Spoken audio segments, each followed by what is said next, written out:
Soyez les bienvenus, on se retrouve aujourd'hui pour une vidéo consacrée à Nosferatu, film américain de 2024 réalisé par Robert Eggers. À découvrir en salle le 25 décembre.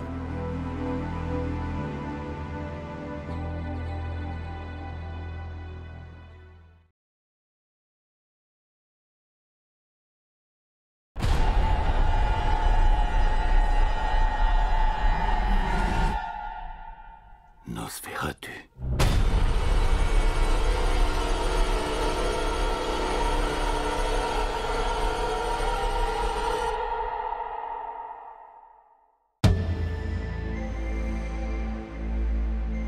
Allemagne 1838, Thomas Hutter est envoyé pour affaires dans les montagnes de Transylvanie pour rencontrer le mystérieux comte Orlok. Il laisse derrière lui sa femme Hélène, accompagnée de sa meilleure amie enceinte, de l'époux de celle-ci et de leurs deux petites filles. Pendant son périple marqué par une série d'événements sinistres et troublants, Hutter vit ou croit vivre une chasse aux vampires.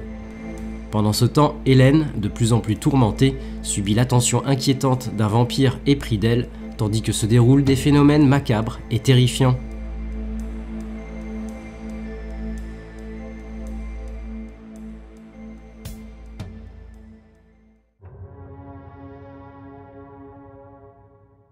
Aux côtés, entre autres, d'un Jordan Peele ou d'un Ari Aster, chacun dans des styles bien différents, Robert Eggers fait sans aucun doute partie des cinéastes américains ayant contribué, et ce dès leur premier film, à redonner un peu de sang neuf au genre horrifique et fantastique dans les années 2010. En 2015, le réalisateur nous confrontait à nos peurs les plus ancestrales avec The Witch, long métrage se voulant à la fois conte horrifique et drame intimiste. Dans la Nouvelle-Angleterre du XVIIe siècle, un couple de dévots et leurs enfants, bannis de leur communauté, s'exilent en lisière de forêt loin de la civilisation. À la suite d'événements tragiques, le père et la mère sombrent peu à peu dans la paranoïa et la folie, convaincus d'avoir affaire à des forces maléfiques, avant de considérer leur fille Thomasine comme la véritable source de tous leurs maux. En 2019, avec The Lighthouse, Eggers nous entraînait de nouveau en Nouvelle-Angleterre, mais cette fois-ci en 1890. Exit la forêt et place à une île mystérieuse et son phare, dans lequel deux hommes, un gardien irascible et son apprenti souffre-douleur, sont contraints de séjourner durant plusieurs semaines alors qu'une tempête menace. Une confrontation inévitable s'engage alors, entre visions cauchemardesques et sentiments d'étouffement, le film conviant notamment les univers de Lovecraft et de Moby Dick pour une expérience intense et singulière. Avec The Northman en 2022, le réalisateur nous offrait une fresque épique au cœur de la mythologie viking, dotée d'un confortable budget de 90 millions de dollars. Dans ce film, le prince Hamlet est sur le point de devenir un homme lorsque son père est brutalement assassiné par son oncle et sa mère kidnappée. 2 décennies plus tard, Hamlet est maintenant un viking qui attaque les villages slaves.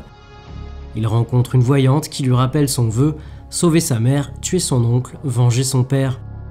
Entre des plans à tomber par terre et une mise en scène impressionnante, le récit apparaît quelque peu balisé, mais il serait pourtant dommage de réduire ce The Northman à un simple exercice de style. Si Eggers s'évertue pour chacun de ses films à créer des mondes les plus crédibles possibles, il est également soucieux d'y insuffler le plus d'éléments personnels. Une science du détail, qu'il soit matériel, historique ou intime, nécessaire selon lui pour permettre au public de s'immerger totalement dans l'univers proposé et s'attacher émotionnellement aux personnages. Avec un cinéma s'appuyant aussi fortement sur le folklore et la mythologie, rien d'étonnant à le voir s'attaquer cette fois-ci à la figure du vampire. En attendant les prochains Peele et Aster, c'est donc Eggers qui nous gratifie de son 4e long métrage, proposant une nouvelle itération de Nosferatu, pour laquelle il retrouve notamment Willem Dafoe, tout en accueillant dans son cinéma des petits nouveaux comme Bill Skarsgård dans la peau du comte Orlok, Nicholas Hoult interprétant le jeune clerc de notaire Thomas Hutter, ou bien encore Lily Rose Depp dans le rôle de sa femme Hélène. Marqué par le visionnage du film de Murnau quand il avait 9 ans, au point de monter quelques années plus tard dans son école une pièce inspirée du film, puis d'en produire une version plus professionnelle, l'idée de proposer sa vision sur grand écran est un projet sur lequel Eggers travaille depuis presque 10 ans. Très attendu après l'échec commercial de son précédent long métrage, ce Nosferatu aura connu bien des aléas au fil du temps. Entre un réalisateur préférant attendre d'avoir l'expérience nécessaire pour se lancer pleinement dans l'aventure, des changements intervenus au sein du casting et un plan de production modifié, ce Nosferatu avait tout du film maudit. Sans compter un tournage particulièrement éprouvant physiquement, auquel Eggers aura heureusement su faire face grâce aux difficultés qu'il avait déjà rencontrées et surmontées sur les plateaux de The Northman.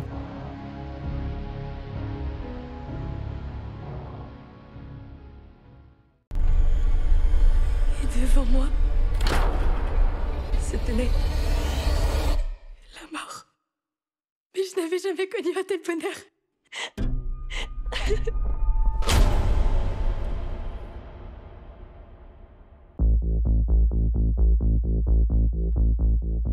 Avec ce nouveau film, Eggers s'attaque à rien de moins que l'un des plus grands films de vampires, le Nosferatu de Friedrich Wilhelm Murnau, un chef-d'œuvre de l'expressionnisme allemand sorti en 1922, clairement en avance sur son temps et dont le cinéma d'épouvante s'inspire encore aujourd'hui.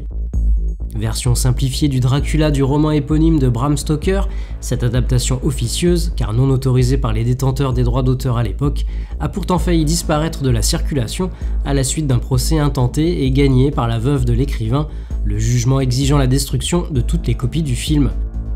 Heureusement, certaines ont pu être sauvées. A noter que le long métrage de Murnau a déjà fait l'objet d'un remake en 1979 avec Nosferatu Fantôme de la nuit sous la direction de Werner Herzog avec dans les rôles principaux Isabelle Adjani et Klaus Kinski. Hommage à Murnau tout autant qu'interprétation personnelle du mythe inspiré par Dracula, Herzog livre un long métrage à la fois macabre et captivant, se distinguant notamment par le romantisme qui s'en dégage, faisant de son personnage phare non plus seulement un monstre, mais également un être vivant dans une souffrance permanente. Dans le Nosferatu version Eggers, nous suivons le personnage de Thomas Hutter, commis dans un cabinet de marchand de biens, chargé par son employeur de se rendre en Transylvanie, dans les sinistres montagnes des Carpates, pour affaires. Il quitte ainsi l'Allemagne, laissant derrière lui son épouse Hélène, et part à la rencontre du comte Orlok, un noble affaibli par la maladie, cherchant à acquérir une nouvelle demeure non loin de là où résident justement les Hutter. Alors que Thomas finit par découvrir la véritable nature de son client, ce dernier entreprend de rejoindre l'Allemagne afin d'y retrouver Hélène, tous deux entretenant une étrange connexion psychique. De prime abord, le film de Eggers, qu'il a lui-même scénarisé, ne semble pas s'éloigner énormément du classique de 1922, en tout cas narrativement parlant, reprenant les séquences attendues, telles que le voyage de Thomas vers la Transylvanie ou celui du comte Orlok vers l'Allemagne à bord du Déméter. Nosferatu 2024 opte cependant pour faire d'Hélène la protagoniste principale, l'héroïne, quitte à mettre le monstre éponyme en retrait malgré sa présence palpable tout du long, afin d'y amener, comme le souligne son réalisateur, plus de complexité dramatique et émotionnelle. À travers elle, il sera donc question d'amour bien sûr, mais également de désir, de honte, de lutte contre ses propres démons et d'affranchissement. Insufflant une dimension érotique et tragique au personnage, nous découvrons une Hélène qui, bien que très amoureuse de l'homme qu'elle vient d'épouser, voit en lui autant une source de sécurité que de frustration. Lors de périodes de crise et de convulsions, manifestation inconsciente de ses désirs et de sa sexualité, Hélène nous est montrée comme étouffée par les mœurs de son époque. Un contrôle des hommes exercé tant physiquement, elle est ainsi droguée, attachée et corsetée, que psychologiquement, personne dans son entourage masculin ne semblant accorder d'importance à sa parole. C'est en s'aventurant dans les ténèbres qu'Hélène trouvera le chemin de l'indépendance, une émancipation dont l'appétit n'aura d'égal que celui, primal, que nourrit depuis des années le comte Orlok pour la jeune femme. Loin d'être attirée par cet être décrépit, n'étant pas dupe de ce prétendu amour qui n'est jamais qu'une autre manière de la contrôler, Hélène apparaît surtout horrifiée par cette partie d'elle-même, désireuse de se rapprocher d'un monstre seul à pouvoir assouvir ses besoins. Dans la peau d'une femme tout à la fois victime du vampire qui la tourmente et d'une société ne laissant que peu de place aux considérations féminines, saluons à cet égard la performance plutôt captivante de Lily Rose Depp.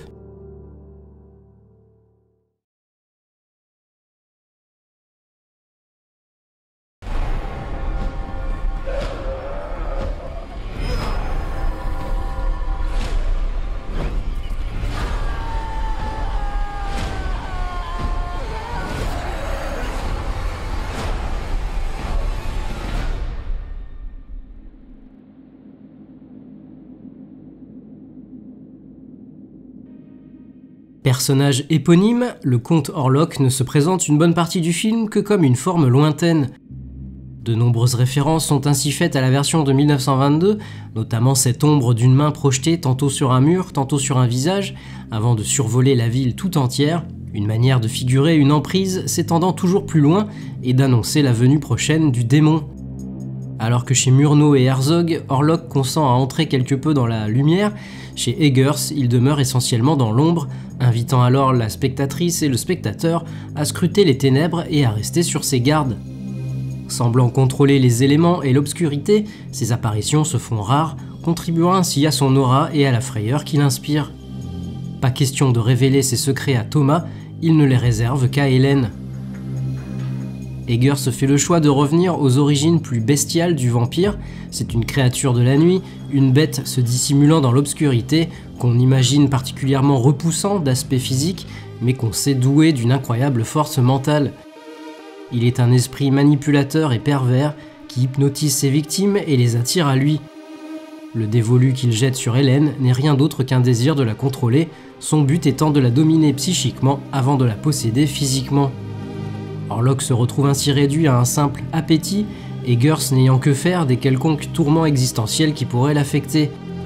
Il est avant tout la représentation fantastique de la part d'ombre d'Hélène, confirmant cette dernière comme véritable personnage central du film.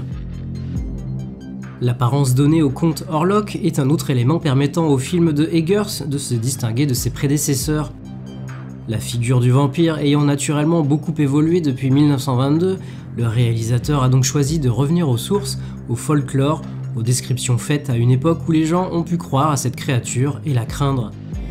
Exit l'image du Nosferatu telle que nous la connaissions depuis la prestation de Max Schreck et réutilisée de nombreuses fois par la suite, Eggers fait ici du personnage un cadavre putréfié mais animé d'une vie surnaturelle. Une caractérisation qui divisera là aussi à n'en pas douter, complétée par une voix de baryton à l'accent roumain prononcé, je précise que je n'ai vu le film qu'en français, et un phrasé à la cadence particulièrement lente. Je ne me faisais pas trop de soucis sur cet aspect et c'est une réussite de ce point de vue-là également. Il faut bien sûr reconnaître la beauté plastique du film et la qualité de sa mise en scène millimétrée.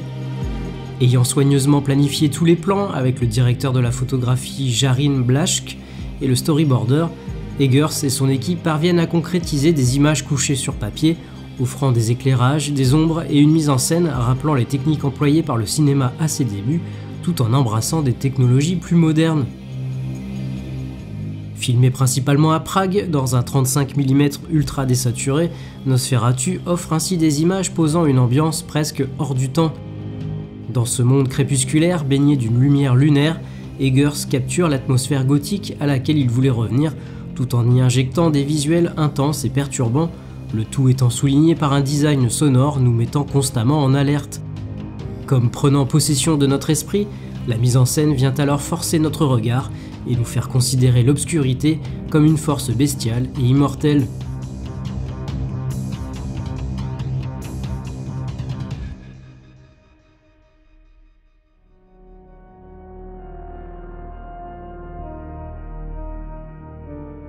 En donnant vie à sa vision d'un classique du cinéma d'épouvante, Eggers prend des risques, tentant de s'éloigner de ce qui a déjà été proposé, l'amenant à faire des choix qui ne plairont pas à tout le monde, du jeu de l'actrice principale à la représentation du vampire. Même si certaines séquences manquent toutefois d'idées nouvelles, Nosferatu version 2024 parvient, à mes yeux, à rendre hommage à ses racines tout en s'offrant une place de choix dans l'horreur moderne. Par son approche psychologique et féministe, Eggers livre une œuvre centrée autour du refoulé et du désir féminin, particulièrement viscéral et implacable. Si vous aussi vous vivez seul dans un château perdu au fin fond des Carpates, alors n'hésitez pas à liker, commenter, partager et vous abonner à la chaîne si ce n'est pas déjà fait. On se retrouve prochainement pour une nouvelle vidéo. Salut!